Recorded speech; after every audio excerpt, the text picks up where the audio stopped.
This is all your fault, Dorothy, Stella shouted. You are the one who brought us deeper into this mess. Me? What about you, Stella? You are just as guilty, Dorothy retorted. The fight left them distant and hot. Once upon a time, in the bustling city of Lagos, made up of so many tall buildings and lots of people going about their activities, 3 girls, Lizzie, Stella, and Dorothy, stood at the gates of Lagos Metropolitan University, their eyes wide with excitement.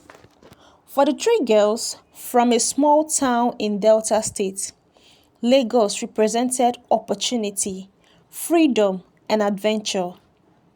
Can you believe we are actually here? Stella asked, her voice filled with awe. Dorothy nodded enthusiastically. This is the beginning of our future. Lizzie smiled but remained quiet. She was the most cautious among the 3 and couldn't shake her father's words before they left home. Remember why you are here. Focus on your studies. Their first day was spent settling in the hostel, meeting their roommates, and exploring the massive campus. By evening, they had already attracted attention with their vibrant personalities and striking appearances. But beneath the excitement lay the challenge of adapting to city life, a world so different from the simplicity of their village. For the first time in their lives, the girls were living without rules. No parents, no coffee, no small town gossip. It was exhilarating. Stella was the first to suggest breaking their routine. This city is too big to stay stuck in class all the time, she said one afternoon. Let's see what Lagos nightlife is all about, Dorothy added, her eyes lightening up. Lizzie hesitated. What about school? We've only just started. Oh, come on, Lizzie, Stella said with a laugh. We'll just check it out. One night won't hurt. That night, they followed a group of older students to a popular hangout spot near the campus. While it wasn't a nightclub, the loud music, bright lights, and carefree atmosphere left them mesmerized. Lizzie, however, remained on edge, watching as Stella and Dorothy mingle confidently with strangers. A week later, the girls met Ada, a final-year student known for her extravagant lifestyle. She drove an expensive car, wore designer clothes, and always seems to have money to spend. Whoa, how do you afford all this? Dorothy asked during one of their conversations. Ada laughed. Lagos is a land of opportunities. You just need to know how to play your cards. Stella leaned in, curious. What kind of cards? Ada smirked. Stick with me and you will find out. Soon, Ada began talking to the girls under her wing. She introduced them to a high-end restaurant and exclusive parties. Lizzie, who initially resisted, found herself tagging along after much persuasion. Their first real night at the Lagos club was unforgettable.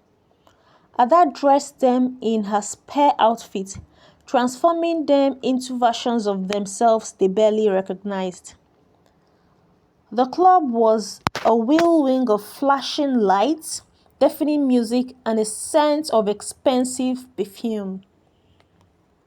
Wealthy men offered to buy them drinks, and Ada introduced them to her circle of friends, businessmen, celebrities, and other glamorous women. Dorothy and Stella were in their elements, dancing and laughing with strangers. Lizzie, however, stayed close to Ada, overwhelmed by the chaos. As the night wore on, Lizzie whispered, "This doesn't feel right." Ada laughed. "Relax, baby girl. This is Lagos life. You will get used to it." The girls returned to their hostel at dawn, exhausted but exhilarated. None of them realized how much this one night would have changed their lives. The thrill of nightlife began to consume them. What started as occasional outing turned into frequent escapades.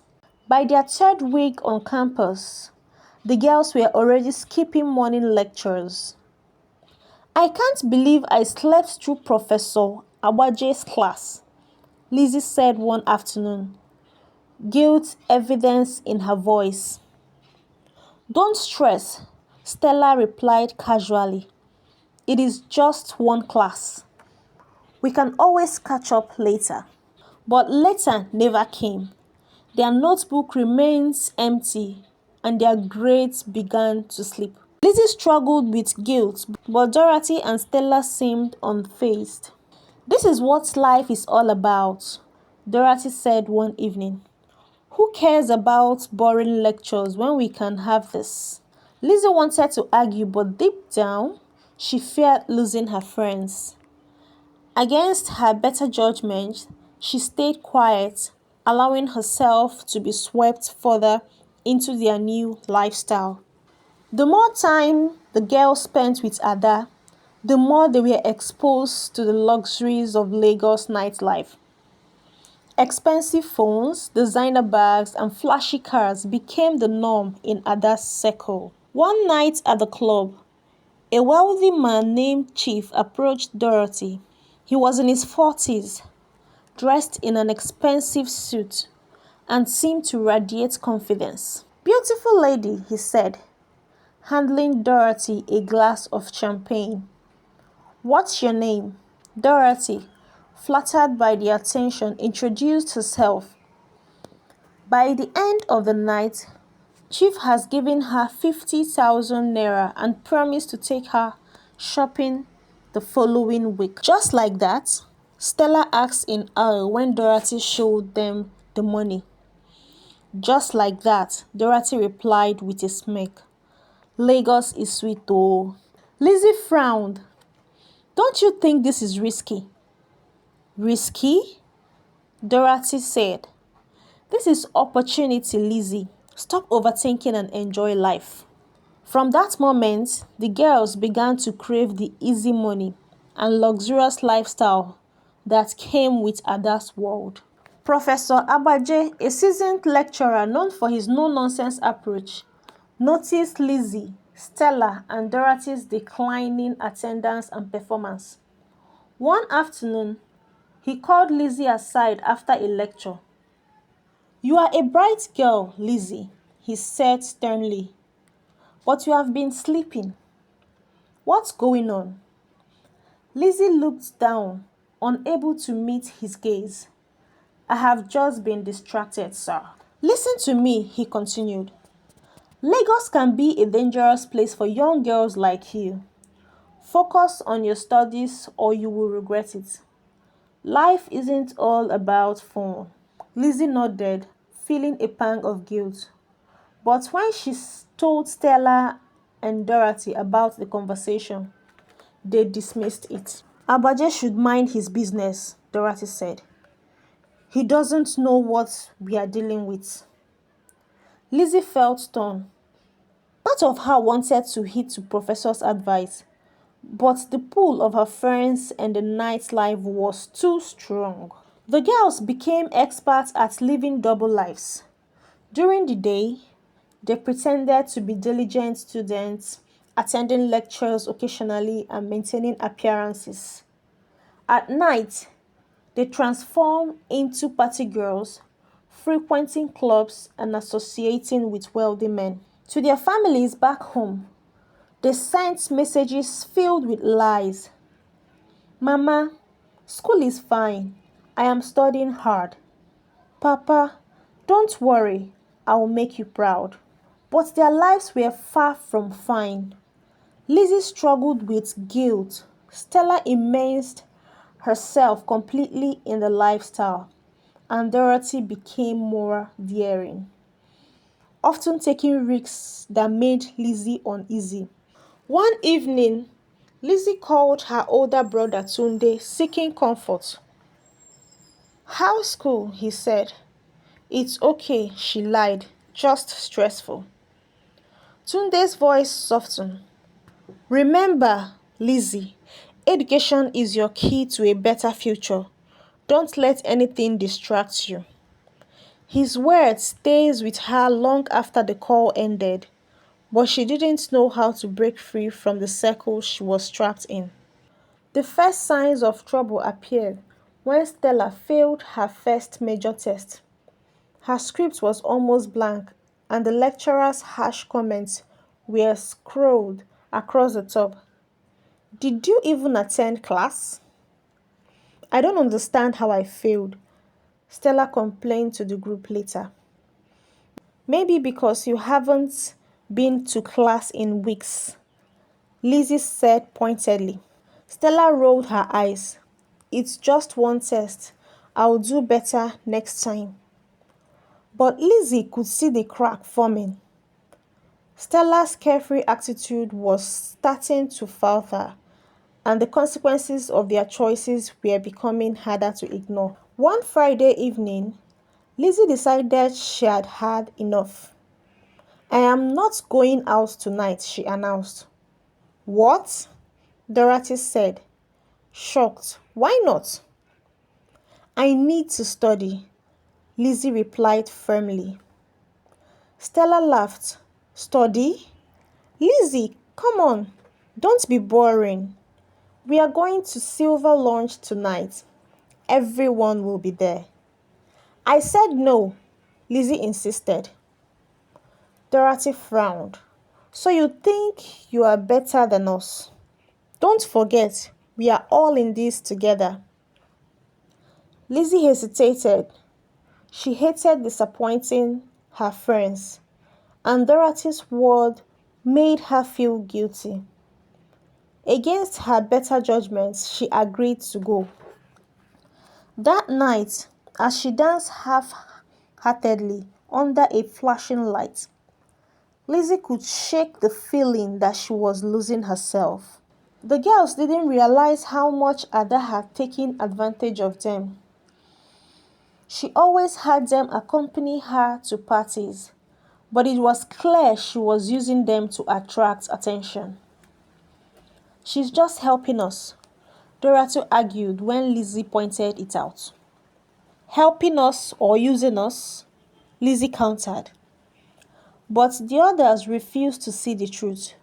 They continued to follow Ada blindly, unaware of the dangers lurking in her world. As their obsession with nightlife grew, so did their expenses. Designer outfits, makeup, and transport to exclusive clubs began to strain their wallets. Dorothy, determined to keep up appearance, made a reckless decision. One afternoon, while the girls were out, Dorothy used their joint savings to buy a pair of expensive shoes she had seen on Ada. When Lizzie discovered the missing money, she confronted Dorothy. "What happened to the money we saved for food and bills?" Dorothy hesitated, then shrugged. "I used it." "Don't be dramatic. We'll get more." Lizzie was furious.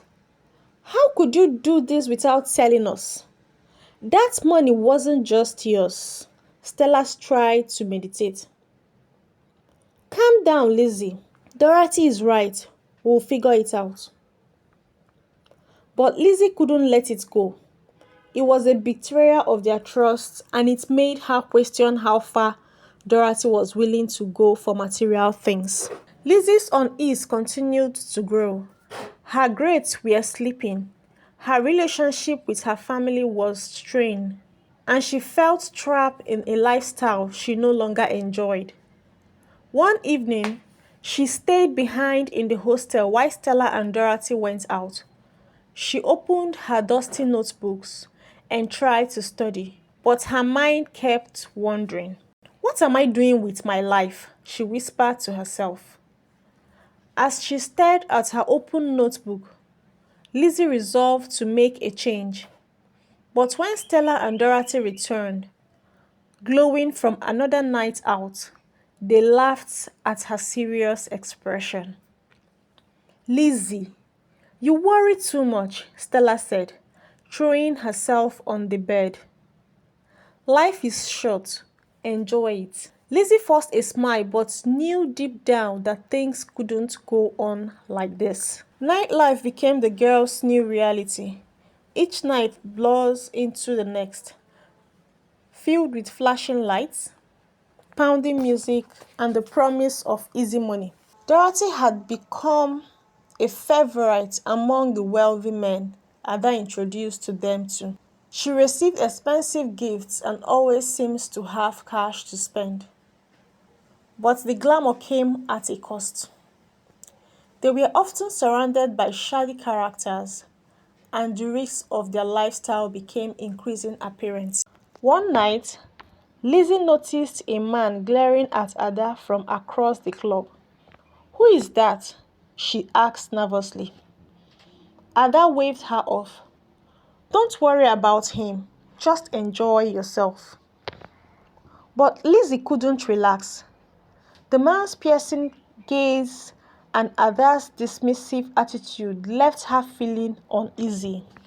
Lizzie's mother showed up unannounced at the hostel one afternoon. She had come to visit her daughter and check on her progress. "Lizzie," her mother exclaimed, embracing her. "How is school? Are you doing well?" Lizzie forced a smile. "Yes, Mama, everything is fine." But her mother's keen eyes noticed the expensive handbag lying on the bed and a stack of untouched textbooks. "Where are you getting money for these things? And why don't these books look used?" Lizzie stammered, struggling to get up with an explanation. Her mother sighed, disappointment written all over her face. "I don't know what is going on, Lizzie, but remember where you come from. Don't shame this family." Her mother's words stayed with her long after she left. One fateful night, while the girls were at the club, their hostel was broken into. When they returned in the early hours of the morning, they found their room ransacked. "Our laptops, our phones," Stella cried, rummaging through the mess. "They took everything," Dorothy said, sinking to the floor in despair. Lizzie felt tears well up into her eyes. "We weren't even here. If we had been studying like we should, this wouldn't have happened." The reality of their situation hit them hard. They had no money, no valuables, and no way to call for help. Weeks of late nights and poor eating habits finally caught up with Stella. One evening, she collapsed in the middle of the hostel. "Stella!" Lizzie screamed, rushing to her side. Dorothy panicked. "We need to get her to the clinic." But Stella refused. "I am fine," she whispered weakly. "I just need to rest." Lizzie and Dorothy ignored her protests and took her to the campus clinic. The doctor's diagnosis was clear: exhaustion and malnutrition. "You need to take better care of yourself," the doctor warned. Lizzie stayed by Stella's side that night, her resolve to change growing stronger. Dorothy, on the other hand, seemed unfazed by their challenges. One morning, she announced her decision. "I am done with school," she said, packing her bags. Lizzie and Stella stared at her in shock. "What are you talking about?" Lizzie asked. Dorothy shrugged. "School isn't for everyone. I have made connections. I will make more money outside than I ever will in a classroom. Lizzie pleaded with her. Dorothy, don't do this. We came here for a reason. But Dorothy was determined. She left that afternoon, leaving her friends behind and plunging further into the nightlife world. Stella's recovery from her health scars was slow, but she soon returned to the nightlife scene. One night, a man she had been seeing gifted her an expensive smartphone. I told you Lagos life is sweet, Stella bragged to Lizzie. See what I got just for being me. Lizzie eyed the phone warily. Are you sure it is not stolen? Stolen? Don't be ridiculous, Stella laughed. But Lizzie's instincts were right. A week later, while Stella was using the phone in public, a group of plainclothes policemen confronted her. This phone is evidence in a theft case, one of the officers said, snatching it from her hands. Stella was humiliated as she tried to explain, but the officers dragged her to the station.